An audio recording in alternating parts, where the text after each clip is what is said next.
जैसा कि हमने लास्ट एपिसोड में देखा था कि कैसे एंसेस्टर ज़ियांग के ऊपर हुइज़ु नाम के मॉन्क ने अपने इविल एनर्जी का इस्तेमाल करते हुए एक खतरनाक इविल एनर्जी ड्राकपोरा का इस्तेमाल करके अटैक कर दिया था। लेकिन इसे देखने के बाद भी एंसेस्टर ज़ियांग बस स्माइल करते हुए यही कह रहे थे कि क्या यही वो इस स्केल आर्टिफैक्ट का असली पावर है। और इतना कहने के बाद ये एंसेस्टर ज़ियांग ने उस डिमोनिक पोरा को बहुत ही आसानी के साथ डिस्ट्रॉय कर दिया था, जो देखने के बाद तो हुइज़ु को अपनी आंखों पर बिल्कुल यकीन नहीं हो रहा था, क्योंकि एंसेस्टर ज़ियांग एक पल के लिए डीमन बने थे और दूसरे ही पल वो एक इमॉर्टल गॉड बन चुके थे। इसी की वजह से उसे अपने आंखों पर पूरी तरह से यकीन नहीं हो रहा था। तो अब आगे इस नेक्स्ट एपिसोड के स्टार्टिंग में हम एंसेस्टर ज़ियांग को देखते हैं, जो कि हुइज़ु को बताता है कि उम्मीद कभी इच्छा नहीं बन सकता। और इतना कहने के बाद एंसेस्टर ज़ियांग वहाँ पर जितने भी सारे क्रिस्टल बॉल्स थे उन्हें डिस्ट्रॉय कर देता है। उसके डिस्ट्रॉय होने के बाद ही अचानक ही हम देखते हैं कि वहाँ पर धीरे-धीरे कई सारे सोल्स आने लग जाते हैं, जिन्हें देखकर फैंसी कहने लगती हैं कि तुमने यहाँ पर कई सारे लोगों की सैक्रिफाइस कर दी ताकि तुम दूसरे लोगों की इच्छाओं को पूरा कर सको।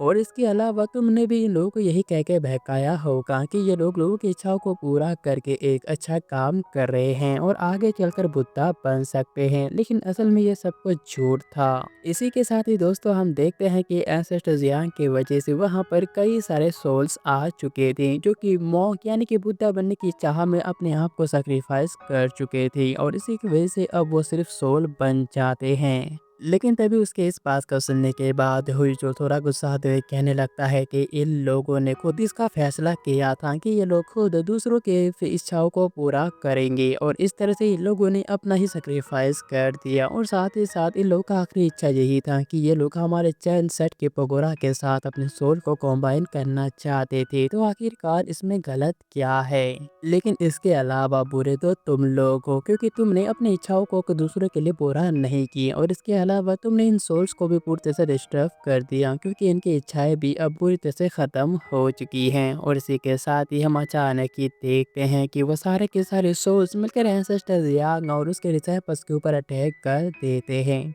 लेकिन ये देखने के बाद एंसेस्टर ज़ियांग पहले इस खतरे को भाग चुके थे, और इसी वजह से एंसेस्टर ज़ियांग ने अपने चारों तरफ एक गोल्डन कलर का बैरियर बना लिया था, जिसकी वजह से उन सोल्स का अटैक उनके ऊपर बिल्कुल भी नहीं होता, बल्कि वो सोल्स बाकुलों की तरह उनके बैरियर के ही ऊपर अटैक कर रहे होते हैं। जिसके बाद एंसेस्टर ज़ियांग हुइज़ु को कहने लगता है कि इन लोगों ने जो किया था ये इनकी इच्छाएं बिल्कुल भी नहीं थी, बल्कि ये सारी की सारी इच्छा यानी कि डिज़ायर तो तुम्हारे अंदर था। लेकिन यहाँ पर हुइज़ु कहता है कि तो क्या हुआ, आखिरकार तुमने इनके डिज़ायर को पूरी तरह से बेकार कर दिया, जिसकी वजह से अब ये सभी तुमसे रिवेंज लेना चाहते हैं। और इसके अलावा ग्रेट मॉन्क, मेरी बात को मानो तो तुम्हें इस चीज़ को पूरी तरह से एक्सेप्ट कर लेना चाहिए, क्योंकि तुम्हारे पास यहाँ से बचकर जाने का कोई दूसरा ऑप्शन है ही नहीं। लेकिन इस पर ऐसे ज़ियांग कहता है कि अच्छा, जो भी अपने डिज़ायर को सबसे ज़्यादा फॉलो करते हैं वो एक बीस्ट के अलावा और कुछ भी नहीं होता। इतना कहने के बाद एंसेस्टर जो है अपने हाथ का इस्तेमाल करते हुए हुइज़ु के गले को पकड़ लेता है। अब यहाँ पर हुइज़ु को बहुत ज़्यादा पेन हो रहा था, और एक ही टाइम में उसे अपने पास्ट के कुछ चीज़ याद आना स्टार्ट हो जाते हैं, जैसे कि वो अपने पास्ट में अपने चैंग सेट को देखता है, साथ ही साथ अपने मास्टर को देखता है। और कुछ देर इसी तरह से तड़पने के बाद अचानक वो अपने हाथों को नीचे छोड़ता है, और फिर एंसेस्टर ज़ियांग से पूछता है कि ग्रैंड मॉन्क, तो फिर मुझे बताइए कि आखिरकार असली हेवनली दाव क्या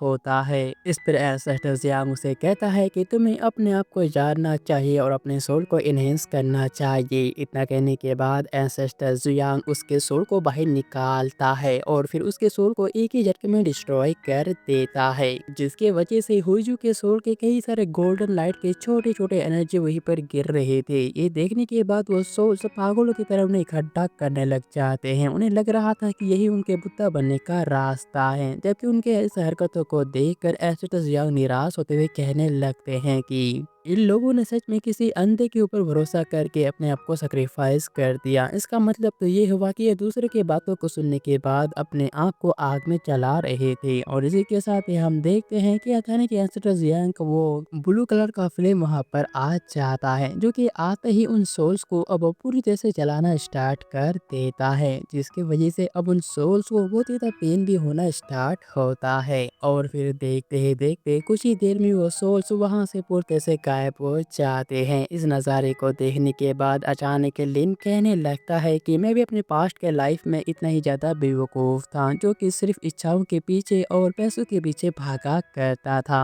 और अगर आज एंसेस्टर ज़ियांग यानी कि मेरे मास्टर मुझे ना मिलते तो पता नहीं मेरा क्या होता। यही बात लिन ड्रैगन किंग को भी कहने लगता है कि क्या तुम सोच सकते हो कि अगर टैलेंट सेट ना होता, मास्टर हमारे साथ ना होता, तो आखिरकार हम लोग क्या करते। लेकिन यहाँ पर लिन बिल्कुल भी रुकता नहीं। वो कहने लगता है कि हमारे पास सिर्फ पैसे ही पैसे होते, लेकिन फिर भी हमारी चीज़ काफ़ी देर मिसिंग होता। अब इस बात को सुनने के बाद ड्रैगन किंग थोड़ा परेशान होते हुए सोचने लगता है कि इसका मतलब मुझे अपने बॉस के बिना रहना पड़ता। और इस बात का ख्याल आते ही ड्रैगन किंग इस ख्याल को बीच में छोड़ देता है। फिर अचानक एंसेस्टर ज़ियांग कहता है कि अब टाइम आ चुका है कि उन्हें असली स्केर्ड ऑब्जेक्ट मिले। इसी के साथ ही यहाँ से सीन बदलता है और हम टीआरएन सेट में किंग युआन को देखते हैं, जिसके ऊपर उस सीनियर लड़की ने अटैक कर दिया था। लेकिन यहाँ पर उसके अटैक से बल्कि किंग युआन को कुछ नहीं हुआ था, बल्कि किंग युआन ने अपने चारों तरफ एक बहुत ही पावरफुल और डिवाइन बेल को क्रिएट किया था। फिर वो उस लड़के से कहने लगता है कि जब तक तुम्हारे हार्ट के अंदर तुम्हारा डिजायर नहीं होगा तो मुझे चोट तक भी नहीं पहुंचा पाओगी।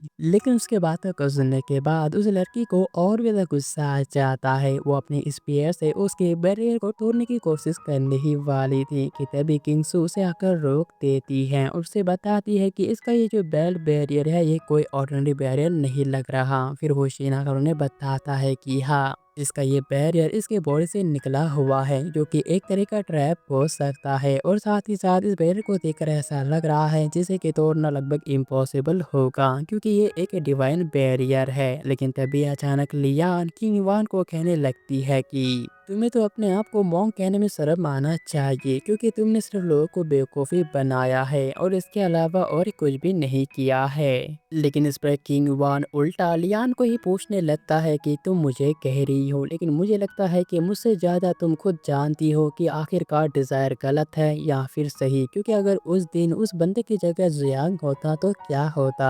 लेकिन किंग वान के बातों को सुनने के बाद लियान जल्दी से उसे जवाब देती है। उसे बताती है कि मेरे मास्टर ने मुझे कहा था कि अगर हर कोई अपने डिज़ायर को ही फॉलो करे तो वो इंसान नहीं बल्कि एक बीस्ट होता है। लेकिन किंग वान कहता है कि तुम सिर्फ ज़ियांग की साइड से सोच रही हो। अगर ऐसा ही होता तो तुम लोग क्या हो? क्या तुम सिर्फ ज़ियांग के गुलाम नहीं हो? तुम्हें अपने ही भी बारे में सोचना चाहिए। इतना कहने के बाद किंग वान दोबारा से उन्हें इल्यूजन में ढालने की कोशिश करने लगता है, लेकिन उसका यह टेक्निक इस बार पूरी तरह से बेकार था, क्योंकि उसके इल्यूजन का इस बार उन चारों के ऊपर कोई भी असर नहीं होता। जिसके बाद किंग वान को कहने लगती है कि तुम्हारा पावर थोड़ा इंक्रीज हो चुका है, तो क्यों ना तुम हमारी भी थोड़ी मदद कर दो। लेकिन इस बात को सुनने के बाद किंग वान गुस्से से कहने लगता है कि मैं भी देखता हूँ कि आखिरकार ब्रेक थ्रू करने के बाद तुम्हारे सोल्स एंड पावर को कैसे सहन कर सकता है। इतना कहने के बाद किंग वान अपने स्टिक को जमीन के नीचे जोरदार तरीके से मारता है और उसके इतना करते ही कुछ ही देर में हम देखते हैं कि वो चारों के चारों एक साथ ब्रेक थ्रू करते हैं, जिसकी वजह से उनके पावर्स इस बार और भी इंक्रीज हो जाते हैं, जिसकी वजह से वो सभी काफी ज्यादा खुश हो चुके थे। यहाँ तक कि किंगसू भी कहने लगती है कि मास्टर ने बिल्कुल सही कहा है कि जो कोई अपने दिल को अच्छी तरह से ट्रेन करता है एक तरह से ब्रेक थ्रू ही करता है। तभी वही लड़की कहने लगती है कि ओल्ड मैन, मुझे लगता है कि मैं और भी ब्रेक थ्रू कर सकती हूँ, तो चलो तुम स्टार्ट हो जाओ। लेकिन अब उनके बातों को सुनने के बाद किंग वन इस बात को समझ जाता है कि असल में ये चारों ही उसका इस्तेमाल कर रहे हैं और इसी की वजह से किंग वन यहाँ पर कुछ नहीं कर पाता। वो अपने स्टिक का इस्तेमाल करके वहाँ से जाने की तैयारी करने लगता है। लेकिन ये देखने के बाद वो चारों उस ओल्ड मैन को इतने आसानी से यहाँ से कैसे जाने दे सकते थे, और इसी की वजह से वो सभी एक साथ किंग वन के ऊपर लगातार अलग अलग डायरेक्शन से अटैक करना स्टार्ट कर देते हैं ताकि वो उसके प्रोटेक्टिव बैरियर को तोड़ सके।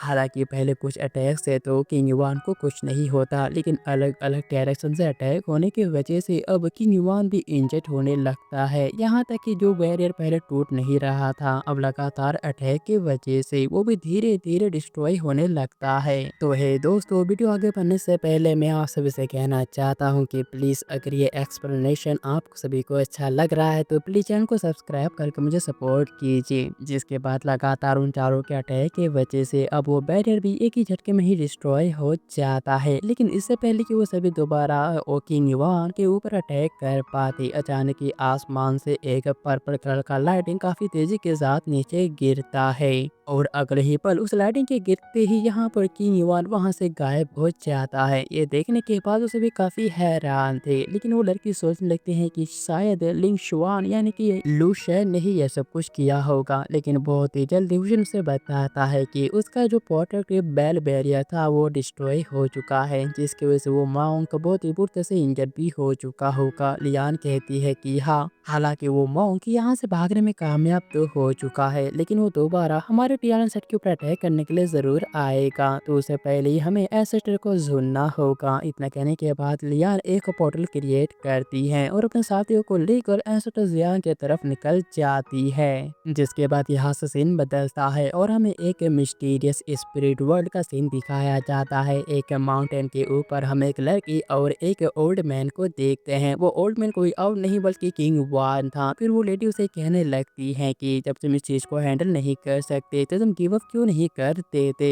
इस पर किंग वान कहने लगता है कि हम लोग नेचुरल के द्वारा ही पैदा होते हैं और हमें एक न एक दिन नेचर के अंदर ही समाना होगा, तो आखिरकार फिजिकल वो बॉडी का आखिरकार क्या मतलब है, जबकि हम सभी को इस स्पिरिट वर्ल्ड के वापस ही आना होगा। लेकिन इस पर वह लड़की कहने लगती है कि स्पिरिट वर्ल्ड सिर्फ तुम्हारे सोल को कुछ टाइम के लिए हील कर सकता है और आखिरकार तुम अपने सोल को एक फिजिकल बॉडी के साथ कैसे कंपेयर कर सकती हो। लेकिन यहाँ पर किंग वान कहने लगता है कि यही मेरा रास्ता है और तुम जियांग को बिल्कुल भी हैंडल नहीं कर सकती और ना ही तुम मेरी कोई हेल्प कर सकती हो।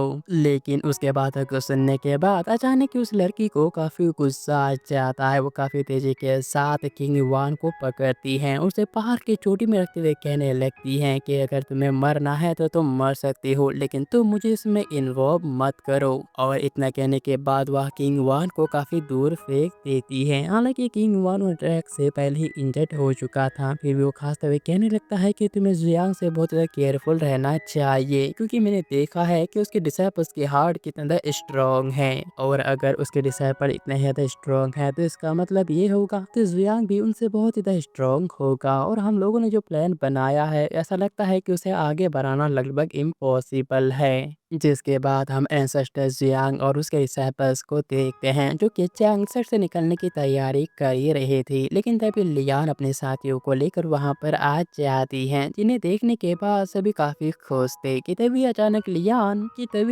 लिंग आगे आते हुए अपने साथियों से कहता है कि तुम लोग आखिर यहाँ पर क्या कर रहे हो, क्योंकि हमने लॉटरी के जरिए तय किया था कि इस बार स्केर्ड ऑब्जेक्ट को लाने के लिए हम सभी जाएंगे और हम लोगों का ये फैसला हो चुका था, तो कहीं ऐसा तो नहीं कि तुम लोग अपने वर्ड से मुकरने वाले हो। लेकिन उसकी बातों को सुनने के बाद वही सीनियर डिसाइपल आगे जाकर लिन को पीटते हुए कहने लगती है कि तुम अपनी बकवास बातें को बंद करो। जिसके बाद लियान एस्ट्रोजियन को बताता है कि असल में हमारे ऊपर उसी सेट के मॉन्क ने अटैक किया था। फिर किंग्सू आगे बताती है कि उन्हीं 12 डिसाइपल में से एक डिसाइपल जिसका नाम किंग वाल था, उसने हमारे ऊपर कंट्रोल करने की कोशिश की, लेकिन हमने भी उन्हें बहुत ही अच्छी तरह से जवाब दिया। लेकिन अफसोस की बात यह है कि हम उसे कैद नहीं कर पाए। अब उनके बातों का सुनने के बाद एंसेस्टर स्वयं उनके थोड़े नजदीक जाकर उन्हें अच्छे से देखता है और उन्हें कहने लगता है कि तुम लोगों ने ब्रेक थ्रू करके अपने रियल्म को आगे कल्टिवेट किया है, ये तो सच में काफी अच्छी बात है। लेकिन इस बात को सुनने के बाद फिर लियान थोड़ी उदास होते हुए कहने लगती है कि एंसेस्टर, लेकिन हम उस बंदे को ठीक से पकड़ नहीं पाए। फिर एंसेस्टर जियांग कहता है कि कोई बात नहीं, क्योंकि इसकी कोई भी जरूरत नहीं थी। और अचानक ही हम देखते हैं कि आसमान के ऊपर जो बादल थे वहां पर कुछ काले बादल आ जाते हैं, जिनके अंदर बहुत ही खतरनाक तरीके से बिजली चमक रहा था और उन बादलों के ऊपर कोई और नहीं बल्कि किंग वान होता है, जिसे देखने के बाद लियान के साथ ही अपने वेपन्स को बाहर निकाल लेती है और कहने लगती है कि ये वही बंदा है जिसने कि हमारे ऊपर अटैक किया था। फिर दूसरी तरफ हम किंग वान को देखते हैं जो कि एंसेस्टर जियांग को ही देख रहा होता है और इसी के साथ ये एपिसोड भी यहीं पर एंड होता है। लास्ट तक देखने के लिए आप सभी का बहुत बहुत शुक्रिया।